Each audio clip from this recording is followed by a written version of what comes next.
Now, this lecture we start with the theorem of the Jacobians. If all the functions f1, f2, fn of n variables be such that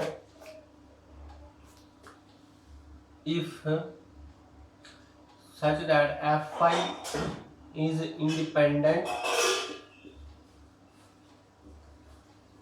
independent of xj for j greater than or equal to I vary from n minus 1 to n minus 1, then partial derivatives of f1, f2, fn with respect to x1, x2, xn,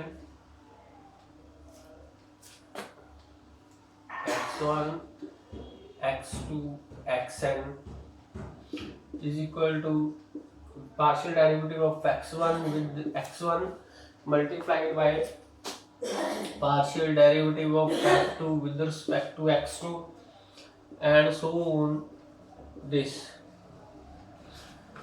So अगर ये independent हो xj, j from greater than I, then this Jacobian of f5 with respect to xi is nothing but f1 with respect to x1 का partial derivative multiplied by f2 का with respect to x2 partial derivative. इसी तरह f3 का with respect to x3 and fn का with respect to xn, इन सभी को multiply कर देना है. अगर ये condition fi is independent of xj, इसका क्या मतलब है कि f1 है जो वो सिर्फ x1 का ही फंक्शन है.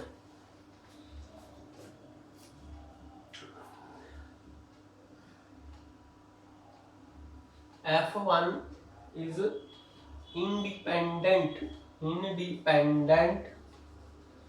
of x2 to xn, क्योंकि अगर आप इसको 1 लेंगे तो इसको 2 लेना पड़ेगा, 2 से बढ़ के 2, 3, 4 सभी लेने पड़ेंगे. ठीक है, अगर फंक्शन f1 लेंगे f1 तो इनको लेना पड़ेगा 2 से स्टार्ट करके, तो ये फंक्शन होगा इनके इंडिपेंडेंट होगा. इसका मतलब वो सिर्फ इस पर डिपेंड कर रहा है, तो ये फंक्शन ऑफ ओनली x1 लेंगे.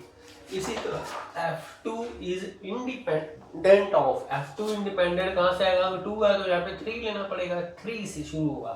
तो f2 is independent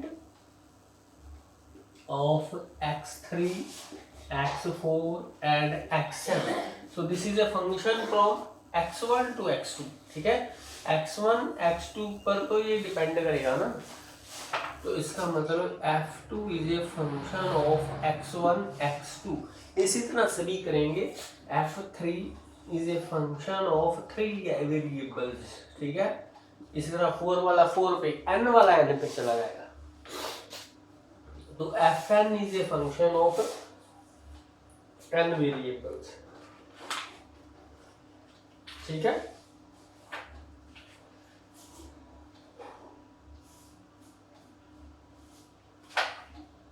fn is a function of n variables. तो अब हमने इसका ही Jacobian फाइंड करना है. Now to find the Jacobian of these functions.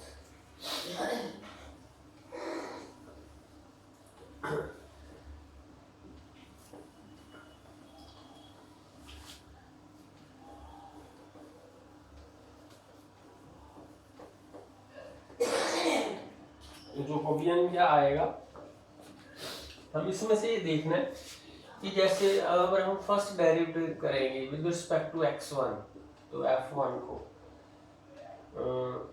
तो इसका तो कोई आंसर आ जाएगा, यही वाला ही आएगा. लेकिन अगर हम इसको हम ऐसे लिख सकते हैं, इसको ऐसे लिख सकते हैं d1 f1. ठीक है, तो इसलिए आंसर आ गया इसके बराबर. अगर हम विद रिस्पेक्ट टू x2 करेंगे तो क्योंकि x2 इसमें वेरिएबल ही नहीं है, वो इन पे इंडिपेंडेंट है, तो इसका डेरिवेटिव क्या आ जाएगा, 0 आ जाएगा. चाहे विद रिस्पेक्ट टू x2 करेंगे, x3 करेंगे, x4 करेंगे, तो इसमें वेरिएबल ही नहीं है, तो यानी कि ये उन पे इंडिपेंडेंट है, तो इन सभी का जो डेरिवेटिव होगा वो 0 आ जाएगा। ठीक है, तो हम जब जैकोबियन लिखेंगे,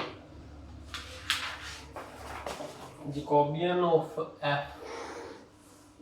F1 F2 Fn with respect to x1 x2 xn, ठीक है, तो करली F1 बाई करली x1, करली F1 बाई करली x2, करली Fn बाई करली xn। तो जो पहली रो होती है वो F1 के डेरिवेटिव्स लिखते हैं, सभी partial derivative with respect to x1 x2 xn।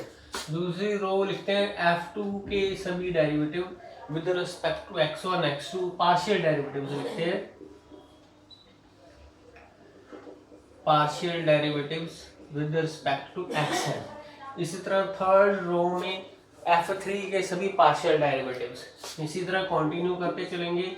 Last row में Fn के partial derivatives with respect to x1 x2 and उसकी जो मैट्रिक्स में जो एलिमेंट्स है वो लिखेंगे। ठीक है, तो अभी हमने क्या कहा है कि इसका डेरिवेटिव तो नॉन जीरो रहेगा क्योंकि F1 independent of x2 xn है, इन सभी के डेरिवेटिव 0 आ जाएंगे। ठीक है, क्योंकि is a function of x1 only, तो इन सभी की एंट्रीज जो आएंगी 0 आ जाएंगी। इसी तरह जब हम इसके साथ करेंगे तो इसके पहले दो डेरिवेटिव तो आ जाएंगे नॉन जीरो, क्योंकि ये फंक्शन ऑफ x1 x2 है। F2 के derivative with respect to x1 और विद रिस्पेक्ट टू x2 आ जाएंगे। ठीक है, लेकिन जब हम x3 से करेंगे, x3 का डेरिवेटिव करेंगे, वो सभी 0 आ जाएंगे। F2 करली derivative with respect to x3 0, इसी तरह F4 के साथ 0 एंड सो ऑन। तो ये सभी एलिमेंट्स हमने 0 ले लेने। इसी तरह बाकी सभी एंट्रीज को करेंगे। इससे पहले जो n-1 के साथ है Fn-1 करली x1, Fn-2 करली x2 एंड सो ऑन।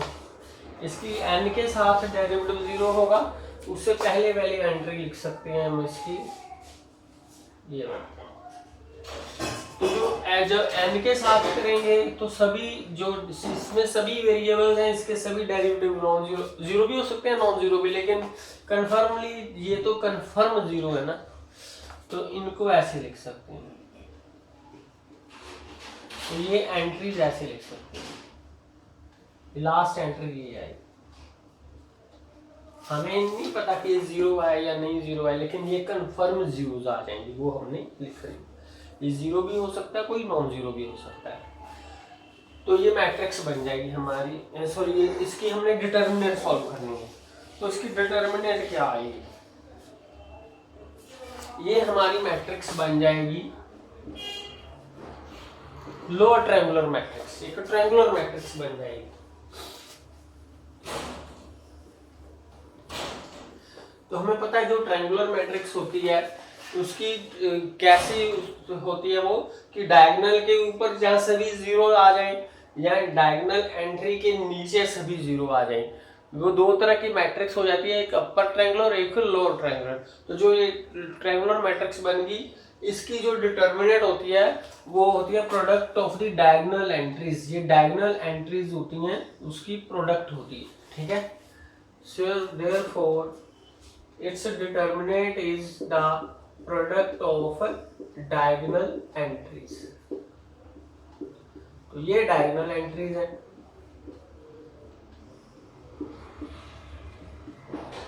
तो ये हमारा आ गया जैकोबियन। अब नेक्स्ट हम एग्जांपल करेंगे।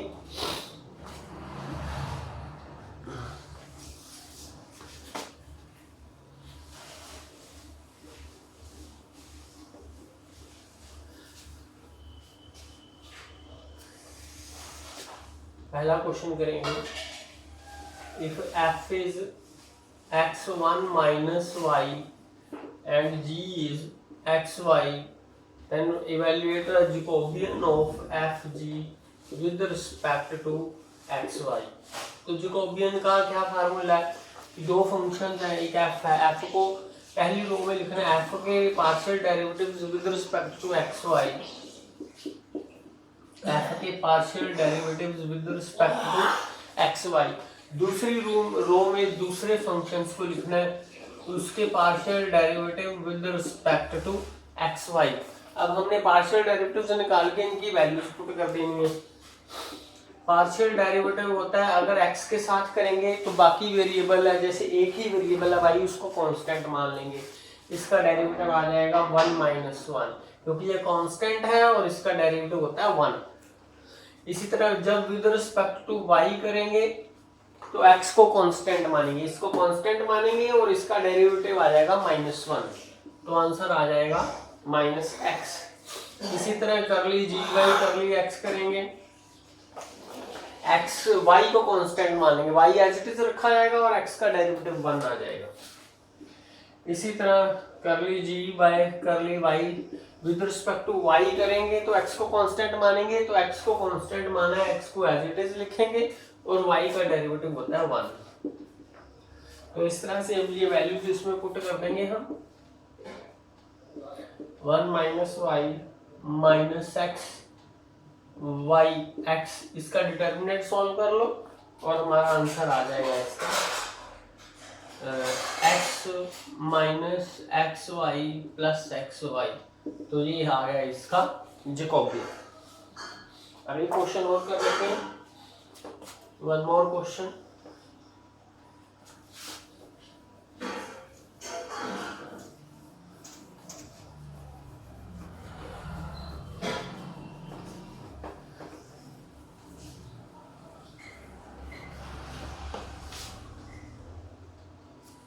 If f1 is a function of three variables x square plus y square plus z square, f2 is also a function of three variables y, and f3 is also a function of three variables z.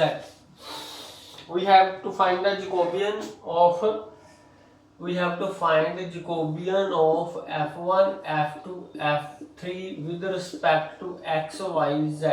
तो Jacobian का formula तो यही है कि determinant find करनी है, पहली रो में पहला फंक्शन और partial derivative with three variables. पहली एंट्री आएगी विद रिस्पेक्ट टू x, दूसरी एंट्री आएगी विद रिस्पेक्ट टू y, तीसरी एंट्री आएगी विद रिस्पेक्ट टू z। इसी तरह दूसरी रो लिखेंगे, फंक्शन लेंगे f2, तो इसके पार्शियल डेरिवेटिव्स पहली एंट्री, दूसरी एंट्री और तीसरी एंट्री। इसी तरह थर्ड रो में थर्ड फंक्शन की टर्न आ जाएगी। ठीक है, अब हमने इनके पार्शियल डेरिवेटिव्स फाइंड करके इसमें पुट कर देंगे और डिटरमिनेंट मैट्रिक्स की सॉल्व कर लेनी है, हमारा आंसर आ जाएगा।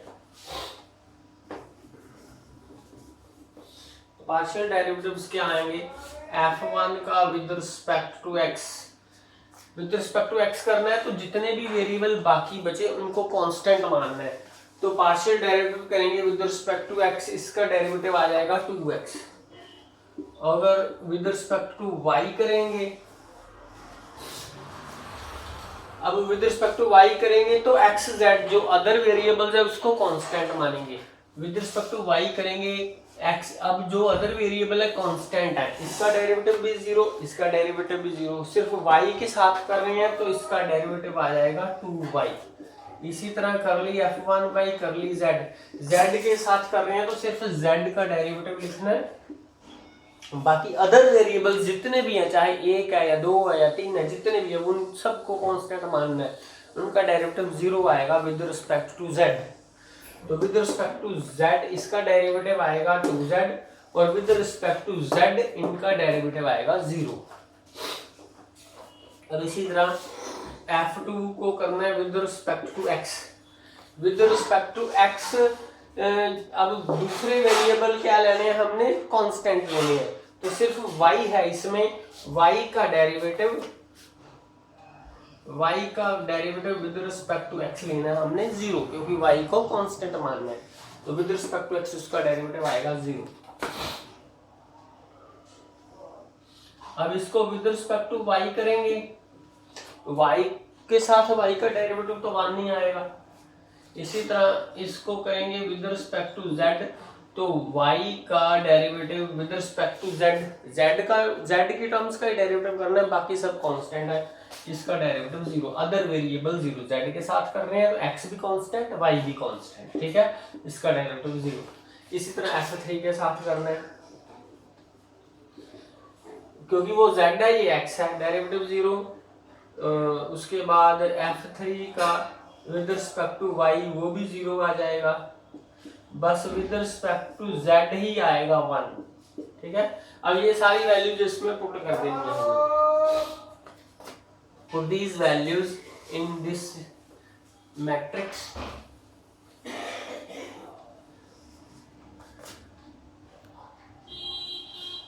To x, 2y, 2z, 0, 1, 0, 0, 0, and solve this matrix to get this result. This completes the example.